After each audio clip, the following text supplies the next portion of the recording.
As unthinkable as it is now, for a long time, Batman wasn't a big screen character. It was only when Michael Uslan took it upon himself to champion Batman as a potential movie star and a nice little earner for Warner Brothers that anything started to happen.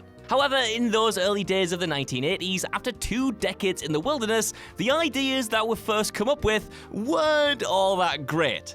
The first Batman movie we almost got was Batman in Space, and the project's Adam West pitch feel more like cries for help than genuine movie ideas. And as much as those early, sillier projects might have worked against the Batman era, there have been some pitches over the years for similarly unrealized projects that could have been genuinely great. Look a little deeper at the ideas, pitches, and greenlit but cancelled Dark Knight movies, and there's a picture of brilliance that could have been. I'm Josh from WhatCulture.com, and this is the true story of the best Batman movies never made. The late 70s, Return of the Batman.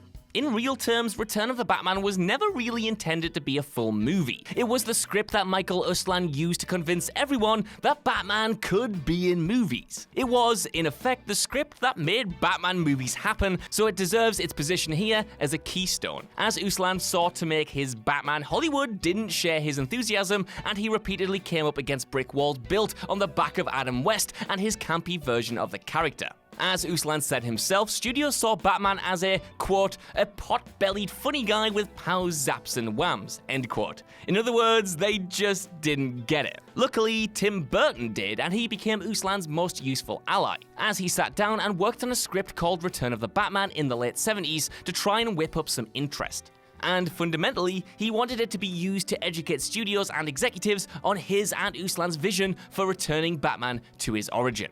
1983, The Batman.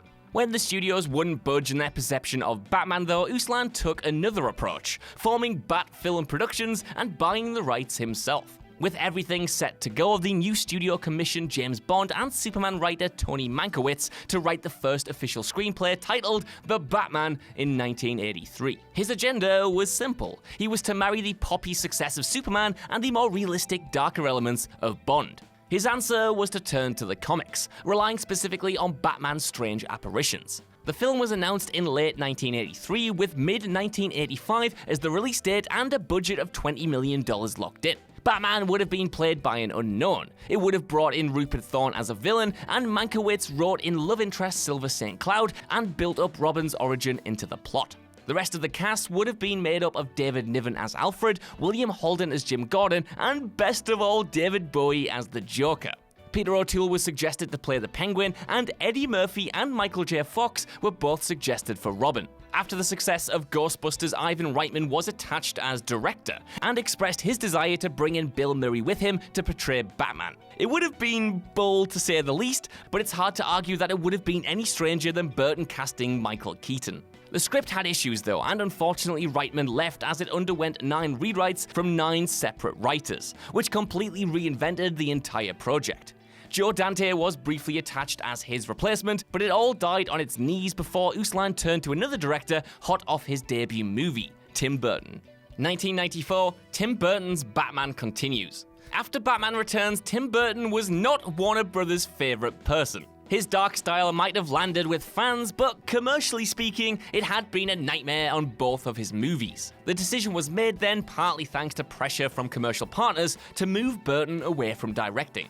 But by that point, Burton already had a movie in the works. It had all been mapped out already, as Burton had signed on for a new trilogy. His vision would have seen Two-Face, the Billy D. Williams version, as the main villain, an idea that had been played with for Returns, but ultimately abandoned in favor of Max Schreck becoming the bad guy. Burton's take on the threequel, which was said to have been called Batman Continues, had the Riddler as a key villain, and both Robin belatedly and Chase Meriden were in there too. In fact, the former would have been played by Marlon Wayans. Sadly, Warner Brothers weren't keen on this new trilogy, and annoyed at them switching directions and dropping Burton, Michael Keaton snubbed a massive $15 million contract, and the world got Val Kilmer and Batman Forever instead.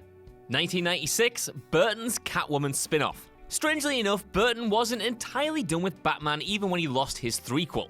He was a producer on Batman Forever, though probably in name only, and he also had another iron in the fire.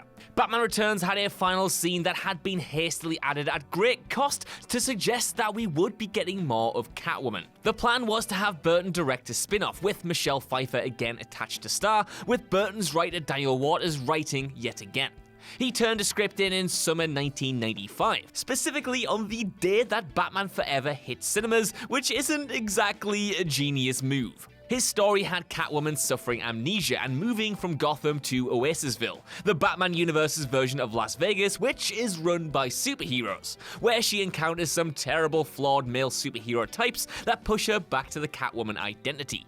It was a bold idea and undoubtedly 1 year ahead of its time. Sadly, life got in the way. Pfeiffer had her first child and admitted her priorities had changed, and Burton began to focus on an adaptation of The Fall of the House of Usher. Eventually, both left the project, with Ashley Judd briefly replacing Pfeiffer as rewrites gutted the script until it was so unrecognizable that the final result was the Halle Berry starring monstrosity that released in 2004. So technically that's Tim Burton's fault, I guess. 1999 onwards, Joel Schumacher's sequels. A lot has been said about Joel Schumacher's Unchained idea, and while there's some discussion on how it would have come out, it's probably not one to think of as potentially great. But Schumacher had other ideas as well, and some were even, dare I say it, good. When Unchained was canned, he pitched a take on Frank Miller's The Dark Knight Returns, with Clint Eastwood and Michael Keaton rumoured to be in pole position to play the older version of Bruce Wayne, and David Bowie once again in line to play the Joker. Rather than give Schumacher his own way, the studio came to a compromise by going in a darker direction and returning the character to a more edgy tone centred around fear. In this project, Bruce Wayne would have retired as Batman after realising that his greatest weapon, fear, was no longer effective. At the same time, Dick Grayson is at Gotham University under the tutelage of Professor Jonathan Crane, who would be using his students as guinea pigs to test out his fear toxins. And from there, he would become the Scarecrow. To complete the fear spectrum, Man-Bat was also going to appear, and Gotham citizens would believe that he was in fact the Batman himself, forcing Wayne to return, clear his name, and then save Robin. Ultimately, Warner Brothers passed and decided to instead focus on making Year One and Batman Beyond. And you know how well both of those turned out. 2001-ish. BOAZ YAKIN'S Batman Beyond. In October 1999, Warner Brothers turned to the animated world for a new direction for the film franchise, and brought in Batman Beyond creators Paul Dini and Alan Burnett to script an adaptation, with Remember the Titans' director BOAZ YAKIN at the helm. Imagine how different that would have been. Imagine the reality where this happened. A first draft was allegedly produced, but the project ultimately didn't make it because Yakin was drawn to the idea of a much darker Batman who wasn't afraid to swear, and Warner Brothers just weren't keen on the idea. Not least because it didn't exactly mesh with the child-friendly spirit of the original TV show. There's very little actually known about the project, but it's undoubtedly one of the biggest missed opportunities in Batman movie history, given just how different it would have been and how compelling the idea of a futuristic steampunk Batman could have been. By 2001, though, Warner Brothers were clearly focused on adapting Year One, and Batman Beyond was shelved indefinitely in the August. Aronofsky, The Dark Knight Returns, and Year One. Before he left the franchise, Schumacher had one more ace up his sleeve. He pitched a take on Frank Miller's darkest seminal work, Year One. His film, which sounds a little bit like Batman Begins, would see Bruce Wayne traveling the world and then returning to Gotham and becoming the Dark Knight. Batman fans may give him a lot of grief, and perhaps rightfully so, but modern Bat fans do owe Schumacher the idea to concentrate on Year One, as it persisted until Batman Begins came around in 2004. And Warner Brothers were obviously taken with it as well, to the point where they ran with it for years. The first director hired for this project was Darren Aronofsky, who initially pitched the idea of The Dark Knight Returns, again with Clint Eastwood starring, as a means to get his foot in the door. When he was in, he went about putting his stamp on Year One, which had then been greenlit by the studio already. He hired Aaron Eckhart as Jim Gordon and set about finding his Batman by auditioning a number of actors, including both Ben Affleck and Christian Bale. Naturally though, Aronofsky's take ended up being too controversial and provocative. Bruce Wayne would have been an orphan on the streets, taken in by Alfred surrogate Big Al, who ran an auto shop with his son, Little Al. It would have taken a lead from Taxi Driver as well, with Wayne driven to fight crime to protect his city from itself in a tank, while Gordon was to be a hard-nosed cop and Selina Kyle a prostitute. Weird didn't sell for long though, and Warner Brothers rejected the script written with Frank Miller and eventually moved on from Aronofsky too. 2003, the Wachowskis and Joss Whedon's Year One. The studio next turned to the Wachowskis, hot off their success with The Matrix, and asked them to tackle Year One. Their vision, which they put together in a treatment that actually was submitted, stayed closer to the comic book source material, albeit with a change to how Batman gets into vigilante work.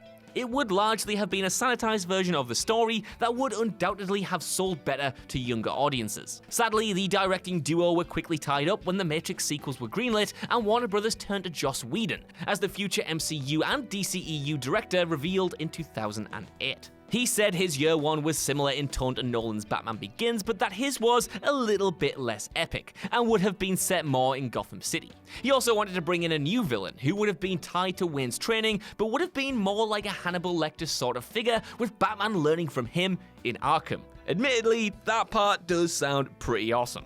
2020, Ben Affleck's Batman. When Ben Affleck was brought in as Batman, the world had a lot of reason to be excited, and on the back of his showing in Batman v Superman, it looked like inspired casting, even if the film itself wasn't perfect. The idea of him getting his own movie, though, was hugely exciting. Ultimately, though, after years of speculation and in light of Justice League's failure, Affleck stepped away from the role, and the chance of a standalone happening, which he had been hired to write and direct as well as starring in, died with him. And it was a sad day, particularly as we've subsequently found out about the canned film. According to cinematographer Robert Richardson, Affleck's The Batman was going to head to Arkham Asylum to explore Bruce Wayne's own insanity. The film would have dug into the darker side of Batman, which would presumably have delighted DCEU fans. It all sounds fascinating, and it genuinely is a major shame that Affleck was never able to get his project off the ground. Let's just hope that what replaced it, Matt Reeves as the Batman, lives up to expectations. So that's our list. I want to know what you guys think down in the comments below. Would you have liked to have seen these Batman films, or do you think they're better left off on the shelf? Either way, while you're down there, could you give us a like, share, subscribe, and head over to whatculture.com for more lists and news like this every single day. Even if you don't though, I've been Josh, thank you for watching, and I'll see you soon.